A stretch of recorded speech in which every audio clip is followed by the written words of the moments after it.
হাড়িভাঙ্গা আম আঁশমুক্ত, আঁটি ছোট এবং আলাদা স্বাদ থাকায় আমপ্রেমীদের অন্যতম পছন্দের তালিকায় জায়গা করে নিয়েছে এই আম। নিজস্ব স্বকীয়তায় ইতোমধ্যে স্বীকৃতি পেয়েছে রংপুরের জিআই পণ্য হিসেবে।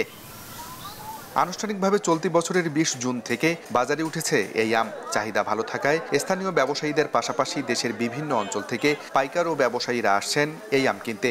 তবে এবার আমের বাজার চড়া বলে দাবি তাদের। দাম তো চাচ্ছে ৩০০, ৩৫০ পাল্লা।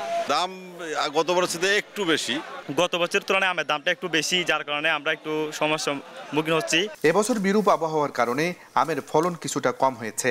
তবে গত বছরের তুলনায় দাম কিছুটা বেশি পাওয়ায় খুশি বাগান মালিকরা। গতবার আমরা ২২০০ বিক্রি করছিলাম, এবারে যে এই আমটা ৩২০০ পর্যন্ত আমরা বিক্রি করতেছি। তাহলে আমাদের উপকার না? আশা করা যাচ্ছে যে যেটা ঝড়ে ক্ষতিগ্রস্ত হয়েছে সেটা থেকে কিছুটা কাটিয়ে ওঠা যাবে। হাড়িভাঙ্গা আম গাছের বাগান বাড়াতে চাষিদের প্রণোদনা দেয়া সহ আম সংরক্ষণের জন্য হিমাগার স্থাপনের আশ্বাস কৃষিমন্ত্রীর। নগদের কাছে সব গ্রাহকই প্রিয়, তাই তো সারা দেশে ক্যাশ আউট চার্জ সবচেয়ে কম। বৈজ্ঞানিক পদ্ধতিতে আম চাষ এবং রক্ষা করার জন্য যে হিমাগার, অলরেডি একটা হিমাগারে আমরা করে ফেলতেছি। আম চাষিদেরকে প্রণোদনা দেওয়া হবে।